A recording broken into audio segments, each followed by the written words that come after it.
Hello, hello, hello, and welcome to another episode of Inner Work for Greater Good. My name is Emily Eldridge. I am your host and the founder of Change Light and the creator of the Change Light system, which is all about doing inner work that accelerates your power to feel good so you can do good and do better at what you already do and who you already are.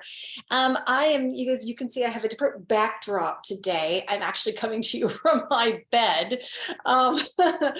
I know, a little weird, but anyway, it's my bed. This is my headboard. And the reason why is because my cousin is here in town from Texas. I'm in New York City and he came in town from Texas. And then we're going to go up and spend some time with my family up north of here to have the holidays together. So I'm actually kind of decked out a little, got the red and green. My family celebrates Christmas and, we do all the presents and all that kind of fun stuff and the tree and everything. So that's why I'm sitting here, because actually he is on the bed. The couch that I normally sit on is actually a pull-out bed. So he's been staying with us as our house guest and using that as his bed. So anyway, that explains why. So today I want to talk to you about this idea of loving yourself. What does it mean to love yourself? Now, I think the main reason why I want to address this is because I used to have kind of, in my opinion, I don't know if it was like an inaccurate or a sort of superficial idea of what it means to love yourself. What do I mean by that? I mean that I used to think that, people would say you have to love yourself and you should love yourself and love. And I kind of thought of that as like, oh, I should love myself, like such nice, kind feelings towards myself. And it was this sort of like, fluffy, sort of soft-hearted, feeling about myself. And there's nothing wrong with that. That's wonderful and great. But as I went through a lot of experiences, that idea of loving myself really started to show up in different ways, in more sort of evolved ways, in my opinion, in more kind of emotionally sophisticated ways in terms of how I treated myself and how I talked to myself and took care of myself.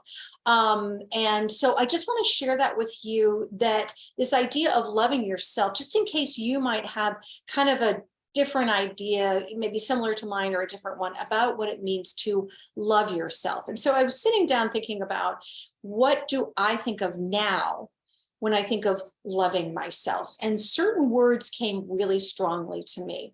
The words that came to me were value, honor or respect. So it's kind of both: honor myself, respect myself. And I also wrote down evolve and grow.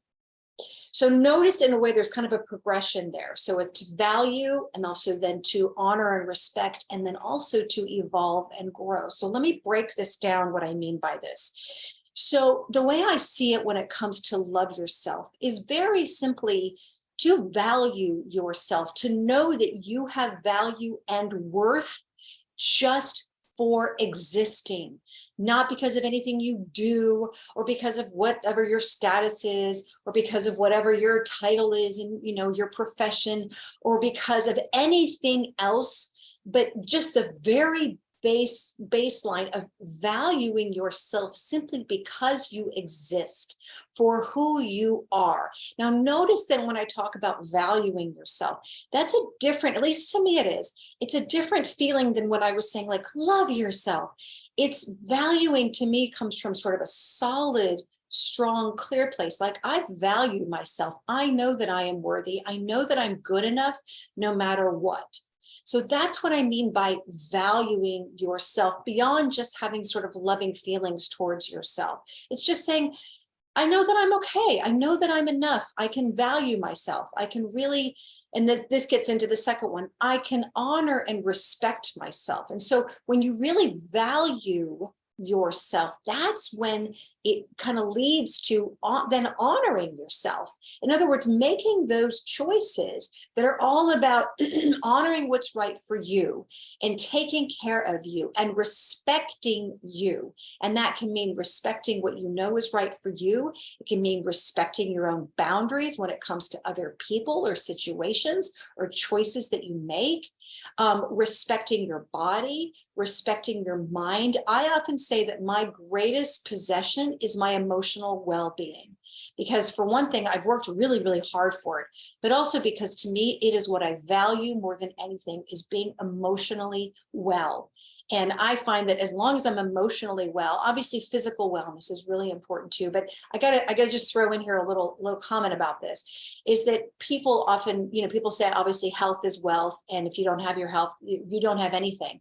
And I tend to think when people say that they're referring to physical health, but I would actually argue that emotional health is, I don't know if I want to say it's more important, but it is definitely equally as important, because there are people who are physically very well, they're fit, they're in shape, they're not emotionally well. So it doesn't matter how physically well they are. If they're not emotionally well, they have a bad perception of the world or of themselves, and so it really affects how they view their circumstances, even in the most positive situations. And at the same time, you can have people who are physically unwell, but have such a high emotional state and condition, and to actually see their physical illness from a positive perspective, from a place of growth or understanding or acceptance or what have you. And so that's where I would even say, I think we need to, even when we talk about health being our most prized possession, or without health, you don't have anything, that really that emotional health, I really want to put that out there, is like, that is just as valuable. If not, I would argue maybe sometimes even more valuable in some ways. I shouldn't say that. I shouldn't say it's more valuable. I just want to make it so that it's on par. It's just as valuable as physical health.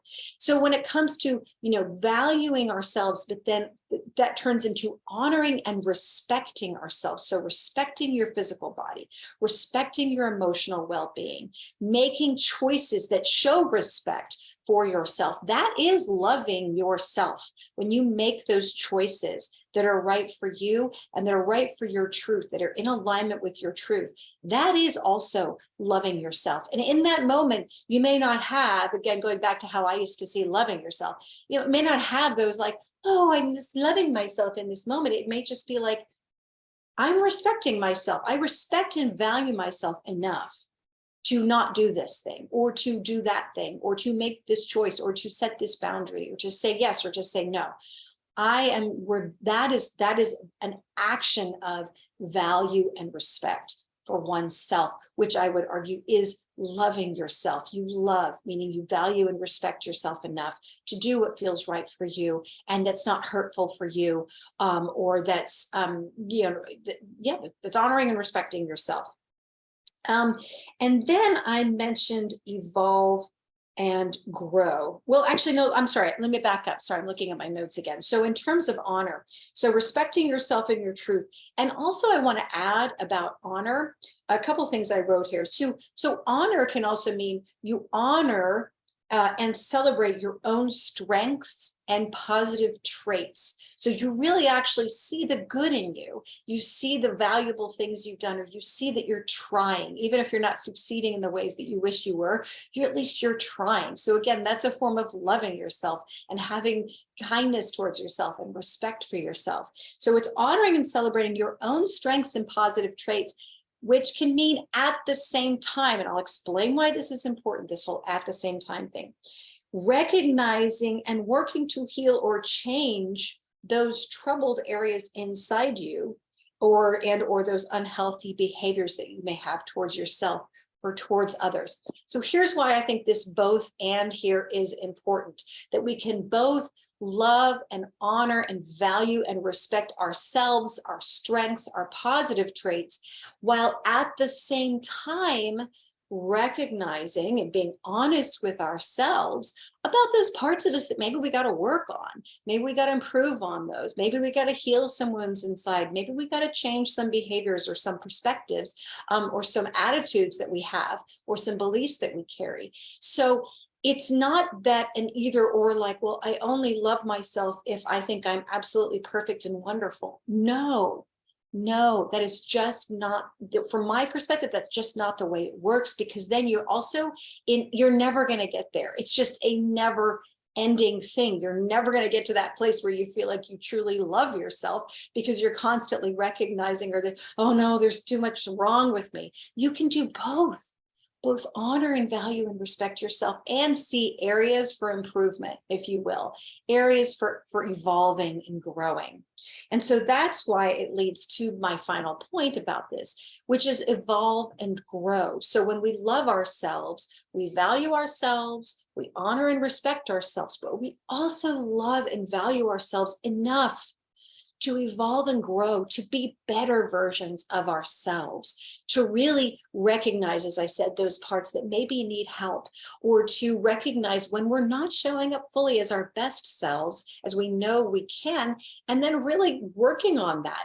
That is also, I think, a sign of self-respect. And of course, it's also a sign of respect for others. You know, I mean, when I think of it in terms of the work that I do on myself, my inner work for greater good, it's for me. It's so I feel better, but it's also very intentionally for the world around me, for the people who work for me or with me, for my husband, my relationship with him, for my relationship with my family, my relationships with my family members, you know, for anyone I run into on the street. I also feel that I'm doing it for them as well, because I want to show up as my best self with those people, you know, whether it's my family, my husband, or because I love them, and because I want to be the best version of myself. And so that's also respecting myself enough and ourselves enough to evolve and to grow and to improve on who we are, or really, I would even say, you're really uncovering the truth of who you are. You're letting go, or shedding, or healing, or you know, releasing whatever those parts that may not be serving you, so that you really can shine your brightest and be your best self and live your fullest truth, and just be who you truly are. So those are the main things that I wanted to share with you today, to expand, if you will, this idea of self-love. And I hope that this is helpful for you in recognizing that, let me put it this way. And here's what you might do for yourself. Look at ways right now that you already do love yourself. That is, value, honor, and respect, and that you're evolving and growing. Look at ways in which you're already doing that, which I say is examples of your love for yourself. Look at where you're doing that, where you're actually celebrating your own strengths, while at the same time recognizing that you got stuff to work on, but doing it with compassion, not self-shaming, not self-vilification, but just, you know, okay, I got stuff to work on. You know, one of the things part of what brought up this subject for me was that my husband and I are always talking about our relationship and improving our relationship. And we both work hard at this. And, and obviously we have things complaints about each other. You know, there are things that I do or don't do that irritate or annoy him. There are things that he does or doesn't do that irritate and annoy me. But it's one of the things I was saying to him when we were having a conversation about something that I don't remember if something I did or don't do. I don't remember in this moment right now what he was upset about. But I said to him, like, okay, I'm not perfect, but you know what? I'm an awesome wife. Like, I was just like completely knowing this. I was like, I am a great wife. And I wasn't, let me just make it clear, I wasn't like denying what he was saying. I wasn't just defending myself. I'm a great wife. It was more kind of like, yeah, okay, I hear what you're saying and I get it, and I got to work on that. And in the same moment as I was having that conversation with him, I also was thinking, and I said, no, I'm a really great wife. Like, I am awesome. I know I take care of you, and we take care of each other, and we, you know, I'm really, you know, just, you're really tuned in and all that kind of stuff. So anyway, that's just all by way of saying, like, I felt really, really good just to say, like, I am awesome. I'm really great. I'm not perfect, but I'm still a freaking awesome wife. So you might even do that for yourself. Just be like, yeah, okay, I'm not perfect at that, but I'm still really great at it. I still really do a good job. And it doesn't have to be defensively towards anyone else who might be complaining about you. It can just be just for the sake of it, just to say, I'm actually pretty darn good at that.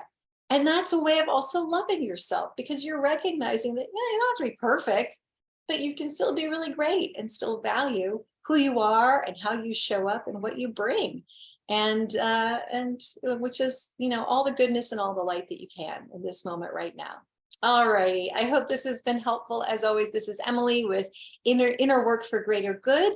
Do join us at changelight.world. We have our free community and our free course, and you can learn how to do the Change Light system. I teach you the basics, really, really, really simple, completely free. Just go to the page, click the button, and we'll let you in, and you can get started doing this work for yourself and really heal those inner struggles so that you can feel stronger, wiser, clearer, and more lit up than ever.